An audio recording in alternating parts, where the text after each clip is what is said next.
গরু গোশের বালাচা কেউ কি কখনো করে নিয়েছো? না করে থাকলে সবার বাসায় কোরবানি গোশ আছে, কিছু গোশ দিয়ে এইভাবে করে গরু গোশের বালাচালটা বানিয়ে সারা বছর সংগ্রহ করে খেতে পারো।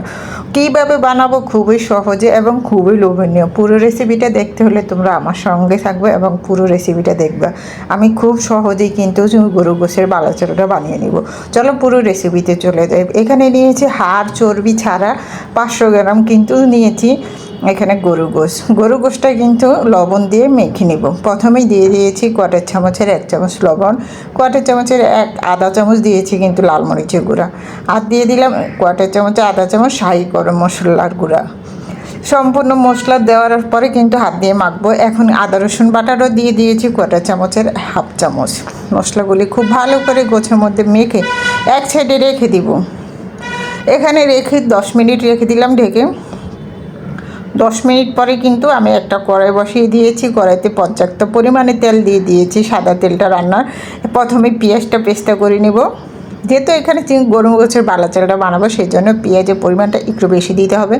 পেঁয়াজটাকে কিন্তু পেস্তা করে নিতে খুব ভালো করে, বেশি একটা লাল করা যাবে না। পেঁয়াজটা দেখো খুব সুন্দর করে পেস্তা করে নিয়েছি।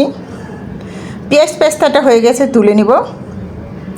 পেঁয়াজ পেস্তাটা তুলে এক সাইডে রেখে দেবো। তেলটাকে কিন্তু ঝরিয়ে অবশ্যই নিবে এভাবে করে একটা চালনির সাহায্যে, তাহলে পেঁয়াজগুলি কিন্তু মচমচা থাকবে। পেঁয়াজ পেস্তাটা তুলে রেখে দিয়ে দিলাম। এখন এই তেলের মধ্যে শুকনো দিয়ে দিব। প্রথমে দিয়েছি পেঁয়াজ পেস্তা, পেঁয়াজে এখন দিয়ে দিব রসুনটাকে কিন্তু পাতলা পাতলা করে গোল গোল করে কেটে নিয়েছি। রসুনটাকেও কিন্তু অবশ্যই কিন্তু বাদামি কালার করে নেবে, বেশি একটা আলো গাঢ় করবে না, তাহলে দ্বিতীয় বারবার আসবে। রসুনটাকেও কিন্তু দেখো পেস্তা করে নিয়েছি। রসুনটাকে তুলে এক সাইডে রেখে দিলাম। এই তেলের মধ্যে শুকনো মরিচটা ভেজে নেব। ঝালটা অপশনাল, কম বেশি করা যাবে, তোমরা যে যেরকম খাবে ওরকম কিন্তু ঝালটা দিয়ে নিতে পারো। শুকনো মরিচটা ভাজা হয়ে গেছে, তুলে নিলাম। শুকনো মরিচটাকে কিন্তু দেখো খুব সুন্দর করে লাল লাল করে ভেজে তুলে নিয়েছি। এখানে পেঁয়াজ পেস্তা, রসুন পেস্তা, শুকনো মরিচ ভাজাটা তুলে এক সাইডে রেখে দিয়েছি। এই তেলের মধ্যেই কিন্তু গোশটাকে এখন ভেজে নেব, কারণ মশলা মেখে আগেই তো গোশটাকে রেখে দিয়েছিলাম। আর গোশগুলি দিয়ে কিন্তু অনেকক্ষণ একটু লাল লাল করে ভেজে নেব। খুব একটা হাই হিট করা যাবে না, মিডিয়াম টু লো হিটই কিন্তু ভেজে নেবে।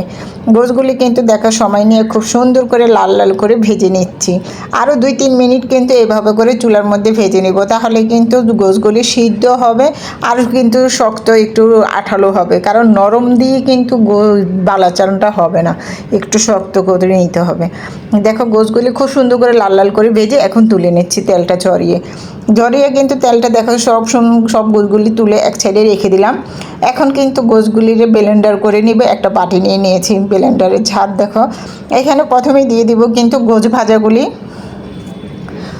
ভাজাগুলি সম্পূর্ণ দিয়ে নিয়েছি। এর মধ্যে কিন্তু দিয়ে দিব শুকনো মরিচটা কিন্তু এখানে বেশিরভাগটাই দিয়ে দিব, আর অল্প কিছুটা দিব আস্ত।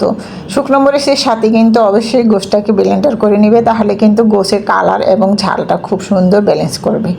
দেখো খুব সুন্দর করে গোশগুলি কিন্তু ঝুড়ো করে নিয়ে আসছি ব্লেন্ডারে। এখন কিন্তু পেঁয়াজ পেস্তার সাথে এই গোশগুলিও কিন্তু রেখে দিব পেঁয়াজ রসুনের সাথে। কতটুকু হয়েছে দেখো, 500 গ্রাম গোশ দিয়ে কিন্তু বেশ পরিমাণে হয়েছে। তোমরা চাইলে কিন্তু এই সংগ্রহ করে এইভাবে কিন্তু সারা বছর খেতে পারবে, কিন্তু এভাবে রেখে দিলে কিন্তু এভাবে খাওয়া যাবে না। তোমরা কাঁচা পেঁয়াজ এবং কাঁচামরিচ এবং ধনেপাতা সরষের তেল দিয়ে হাতে মাখিয়ে ভর্তাটা যেভাবে খাস ঠিক ওভাবে বানিয়ে খেতে পারো। ওই যে অর্ধেকটা শুকনো মরিচ রেখে দিয়েছিলাম, হাত দিয়ে ভেঙে নিচ্ছি, তাহলে কিন্তু এটা আস্তে আস্তে থাকবে, দেখতে ভালো লাগবে, খেতেও ভালো লাগবে। খুবই সুন্দর করে শুকনো মরিচটাকে কিন্তু হাতে ভাঙিয়ে নিয়েছি। এখন কিন্তু চামচ দিয়ে খুব ভালো করে মিশিয়ে নেব। আর এখানে কিন্তু ম্যাগি মশলাটা দিয়ে নিয়েছি। ম্যাগি মশলাটা অপশনাল, তোমরা না দিলেও পারবে।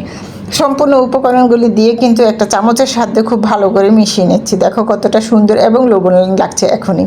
এভাবে কিন্তু করে মিশিয়ে তোমরা ঝাড়ের বয়মে কিন্তু ভরে রেখে দিতে পারো, তাহলে কিন্তু সারা বছর এটা সংগ্রহ করে খেতে পারবে।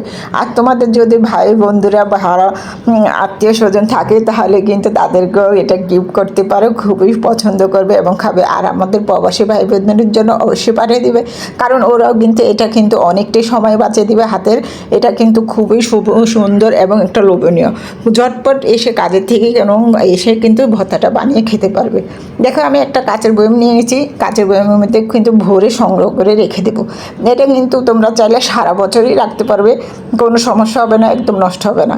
আজকের মতো রেসিপিটা এই পর্যন্ত। যদি ভালো লেগে থাকে অবশ্যই আমার সঙ্গে থাকবে, লাইক কমেন্ট ও শেয়ার করে দিবে, অন্যকে দেখার সুযোগ করে দিবে। রেসিপিটা এই পর্যন্ত। সবাই ভালো থেকে সুস্থ থেকে নিরাপদ থেকে। আল্লাহ হাফেজ।